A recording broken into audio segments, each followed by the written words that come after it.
Hello అండి. ఇగో చల్లగా ముసురు పెడుతుంది నా మనవరాలకైతే. ఇప్పుడు ఏం దోయాక అష్టచెమ్మ ఆడుకుందామని పెట్టింది. పెద్ద పేడ తీసుకున్నది, పేడ మీద అష్టచెమ్మ గీసింది. ఇప్పుడు ఆడేటి ఏంటి? అవేంటి? ఇదే గవ్వలకు బదులు గవ్వలు లేకపోతే పోక వక్కలు సగం కోసింది. ఇగో చూడండి, ఇట్లా సగం చేసి వీటిని గవ్వల కిందికి తీసుకున్నది 4. ఇప్పుడు ఆడన్నట. ఇక నాకైతే శనగ గింజలు తెచ్చిపెట్టింది 4. ఆమె అయితే పల్లి పొట్టు పెట్టుకున్నది 4. ఇప్పుడు మేమిద్దరం అష్టచెమ్మ ఆడట ముసురు పెడతాంది. ఎటు బయటికి వెళ్ళలేక నాకెంత 2 పడ్డాయి. 2 వెయ్యి చెమ్మ ఒకటి ఎక్కింది. ఒకటే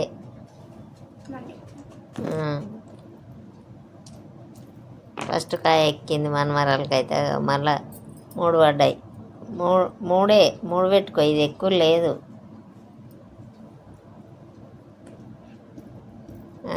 గిన్నె 4 మళ్ళీ పడ్డాయి. అష్టపడ్డది కదా ఇప్పుడు. అష్టగా చెమ్మ పడ్డది, ఒకటి ఎక్కింది. 3 పెట్టినాం.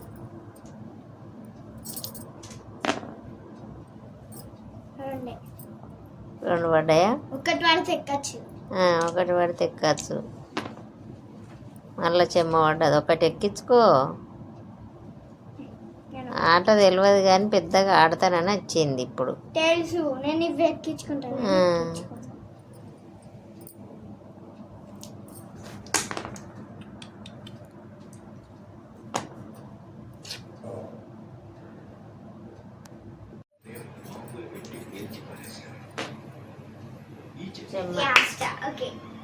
చెమ్మ ఆగు, నేను పెట్టుకుంటా. చెమ్మ మళ్ళీ చెమ్మ మళ్ళీ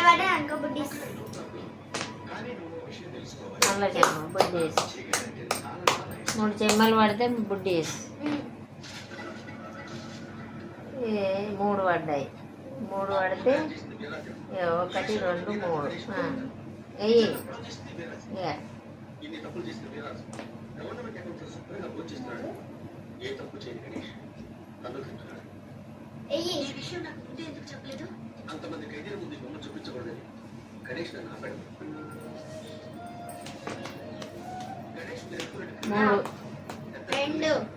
మూడు 1 2 3 చూడు.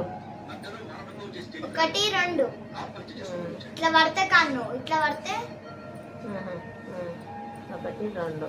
ఓకే, నువ్వు ఒకసారి తెచ్చినావు, నేను ఒకసారి తెచ్చిన. ఇద్దరికి సంపుడు బంధం దొరికింది.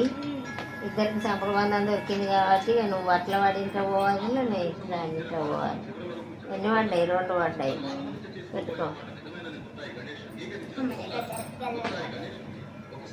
చెమ్మ అష్ట కాదు, 3 బోర్ల బుక్కలు పడితే అష్ట. అన్ని బోర్ల బుక్కలు పడితే ఎల్లెలకలు పడితే చెమ్మ 3. ఇగో అష్ట 3, 1 2 3. ఇది అష్టకు. ఇగో ఇక్కడ బాయ్ చెప్పు. చల్లగా బయటికి వెళ్ళకండి ఫ్రెండ్స్. మీరు కూడా అష్టచెమ్మ ఆడుకొని తింటారని చెప్పు. చల్లగా బయటికి వెళ్ళకుండా మీరు కూడా అష్టచెమ్మ ఇలానే ఆడుకోండి. బాయ్ అండి. మేమైతే అష్టచెమ్మ ఆడుతాను, ముసురు పెడతాను దాన్ని. బాయ్.